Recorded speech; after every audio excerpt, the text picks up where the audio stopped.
Bror Fredrik coming at you with another episode of Hey Bror Fredrik. On today's episode, I'm going to discuss a rather serious topic, which is the 5 biggest mistakes that I see gamblers make in the casino and how they can lead you to financial and possibly emotional ruin. And I want you to stop. If you find yourself guilty of any of these 5, you need to stop right now. So we're going to do a drive-in chat up and down the Las Vegas Strip, and we're going to discuss the 5 biggest mistakes gamblers make in the casino right after this.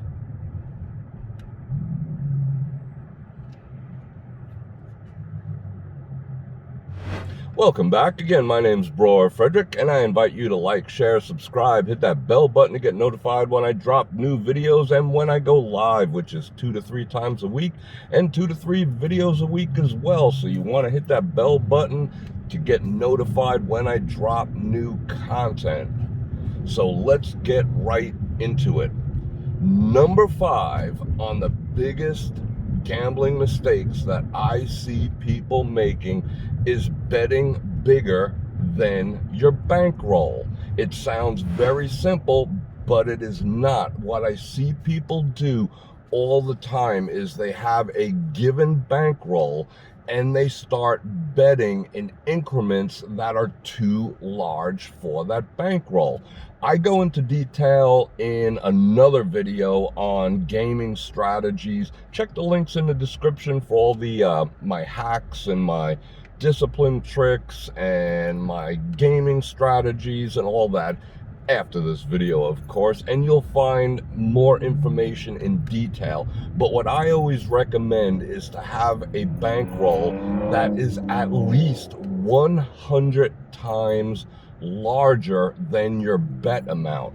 Meaning, if you're betting, say, $1 per spin on a slot machine or on a video poker machine, then you need a bankroll of $100. But what I see all the time is people jamming a $100 bill in and betting $5 or $10 and getting 10 spins out of that same $100.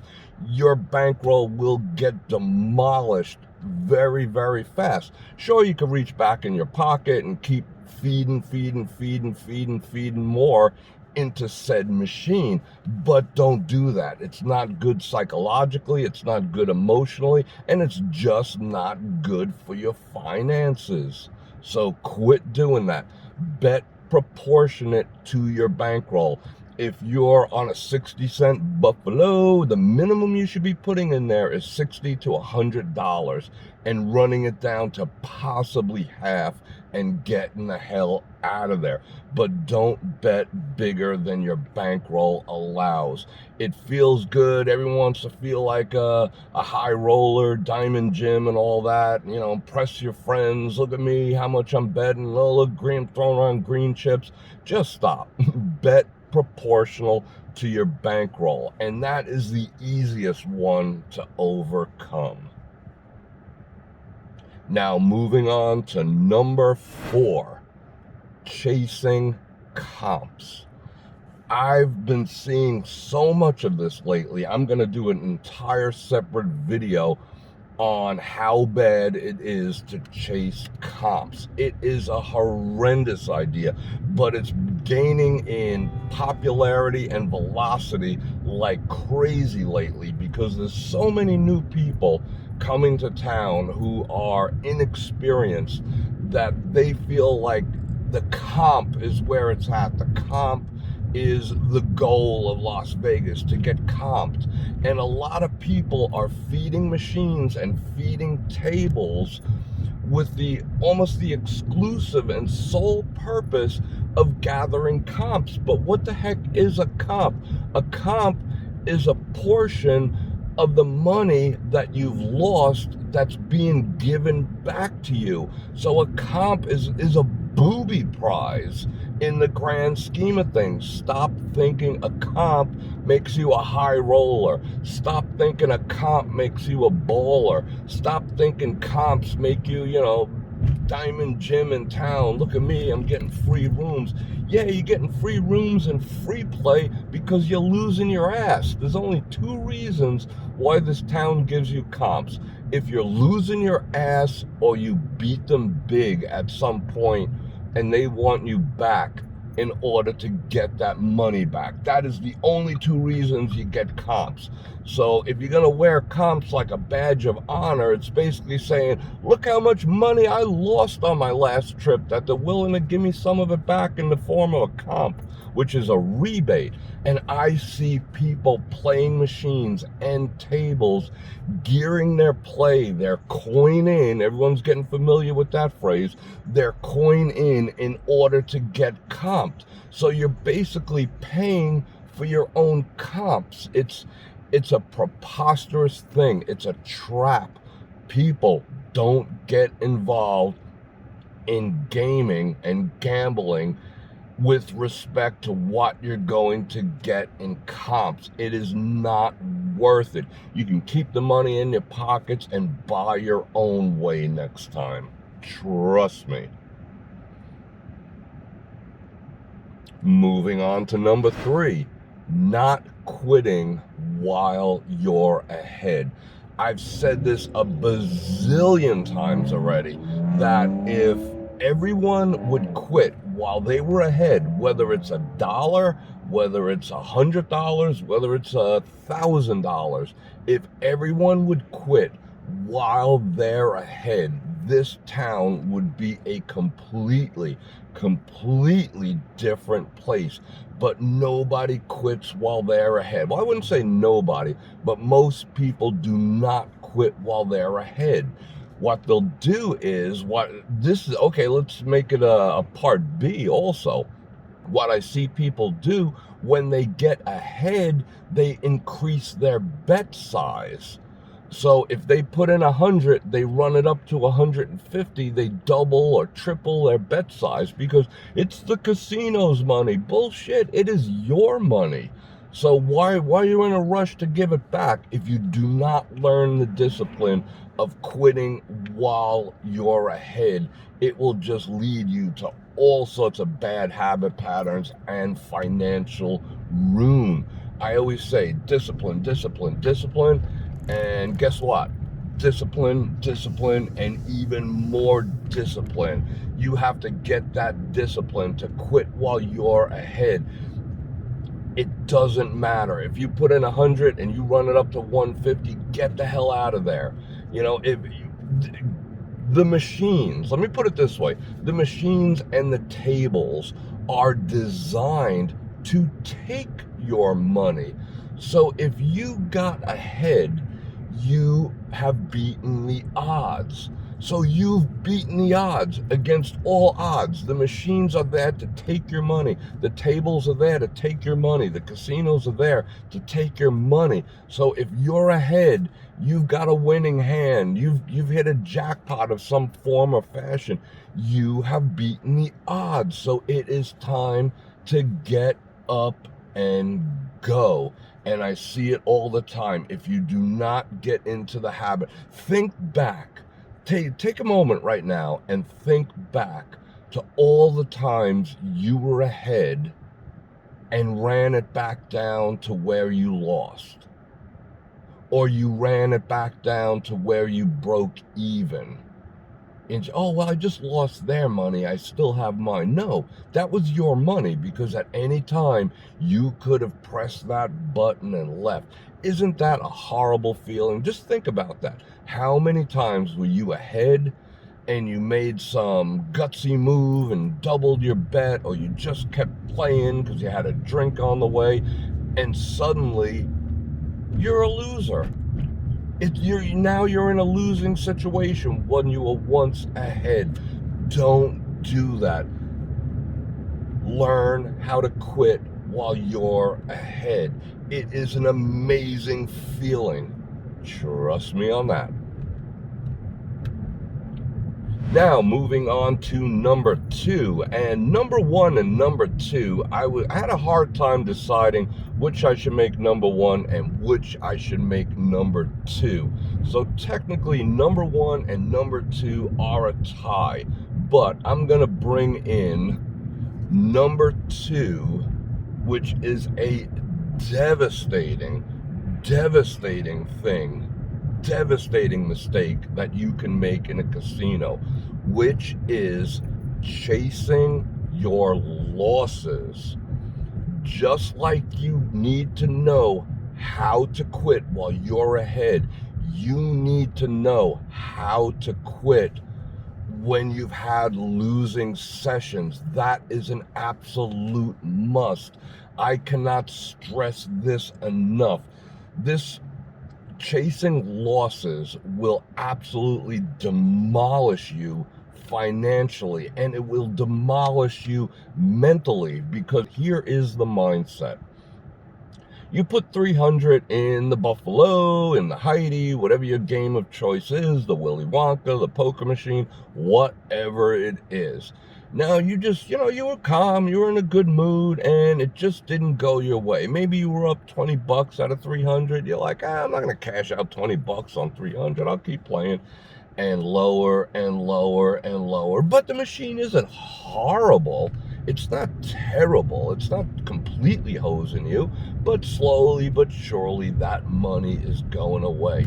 And then suddenly it's like someone pulled the plug. Boom. Now your money is gone. So instead of taking the loss and taking the entertainment value that you got from that 300 bucks, and I never recommend you running it down, you have to set a loss limit, but again, there's links in the description for that. So what do a lot of people do? They head their asses over to the ATM machine, pull out whatever's left on their ATM card for the evening or for their entire account, who knows, and now they're on a mission. Okay, this machine was just a hair away from paying me. I really have a good feeling about this. So you know what? I'm going to just go put it on. I'm going to go play craps, or I'm going to go in a different Buffalo machine, but instead of $1.80, I'm going to bet $3, because all I need to do is have one nice bonus and I'll get my money back. Be honest. Come on. I've done it, and you've done it, and you've done it. But you need to stop doing it, because it is a devastating mental blow and financial blow to chase losses. Once that money is gone, the chances of recovering it, when you're in that state of mind, you're in that loss mode, almost in that desperation, almost in that what I would call is degen mode. You're going full-blown degenerate at that point. You're reaching in, let's see the ATM, let me have another 300 bucks, and then after midnight, maybe I could pull out another 5. You are in degen mode, degenerate mode. Stop that. Learn to take the loss. Number 1, set a loss limit. Don't run the money down to nothing. Live to fight another day. Learn to accept that loss. And you can accept that loss if you don't run it down to 0. See, therein lies the trap. If you run that money, 300 down to 17 cents, you go into that degen mode, because it's like, oh my God, whoa, that's rough. Don't go there. Now, if you had 300 in, you ran it down to 175, and you're like, hey, this machine isn't doing nothing, you're walking away with some of your own money. So your brain does not get the chance to go full-blown degen on you. You see what I'm saying? It's a mental game. So, stop. My friends, my extended family, stop chasing losses. Learn to accept losses. Take them in stride. Take them in entertainment value. Do not run your money down to nothing and go full-blown degen. And finally, number one, which is gambling with money you cannot afford to lose. And I think we all know this. I think we've all heard it. We've seen it in movies, right? Come on. But do not gamble with money you cannot afford to lose. If losing this money, if I just stuck $300 out the window and let it go, which is like, again, that's the equivalent of going full-blown degen, is it gonna crush me? If I lose this money tonight at, let's see, where are we? At the V or the P right here, or the wind core up there, is it gonna crush me? Is it gonna prevent me from paying my electric? Is whether I win or lose tonight gonna determine whether I pay my cell bill or not? If it is, you do not belong in the casino. You can say, well, I'll just do 20 bucks. It's just 20 bucks. There's no such thing as just 20 bucks anymore in the casino, because it doesn't go anywhere. Even at 60 cents, you're talking a handful of spins. It's not even going to cover anything. So you can't even tip with that. Do not, under any circumstances, play with money you cannot afford to lose. It sounds like the most basic information I could possibly tell you, and it seems so common sense, but after living in this town off and on for the past 30 years, I see people, especially locals and some tourists that come in as well, playing with money they cannot afford to lose. If they lose it, it's making the difference of whether they pay other bills, whether they eat, whether they clothe their kids, unfortunately. I've seen some really bad scenarios, but gaming is supposed to be for entertainment with an element of luck that you might actually win, but it's the entertainment value that you should be going after. Never, ever, ever, ever, please play with money you cannot afford to do without. And I'll throw one more in there, being that you stuck around to the very end, which is, don't gamble drunk.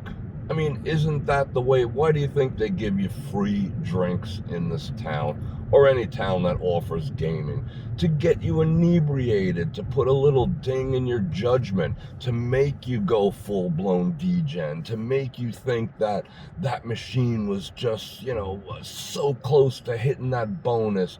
Oh, look at that, half a spin more and I would have hit megabucks, and let me just get that other $200 out of the machine I know I have in there, and I'll make it all back. It's designed, the alcohol is designed to lower your inhibitions and affect your judgment.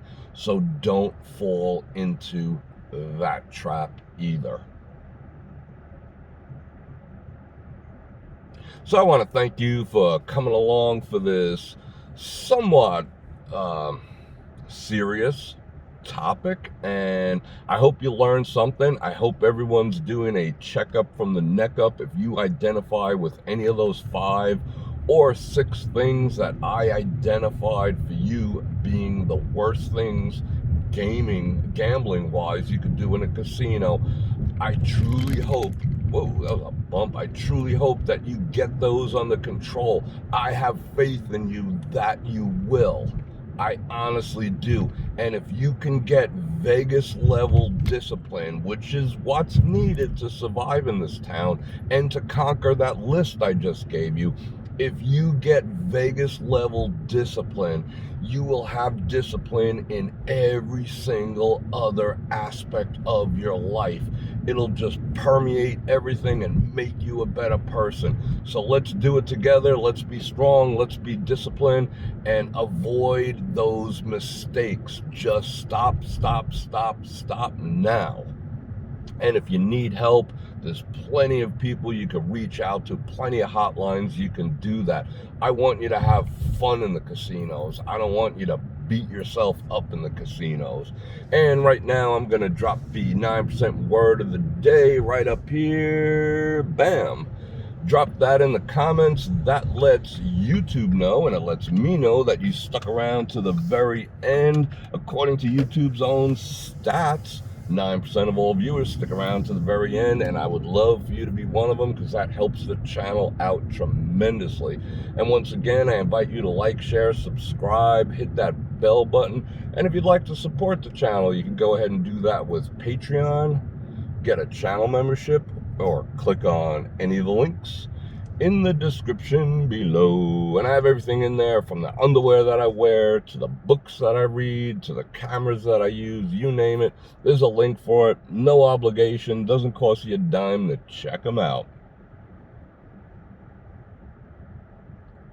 And on that note, Bror Fredrik out. Check the mic and make sure it sound right, boys.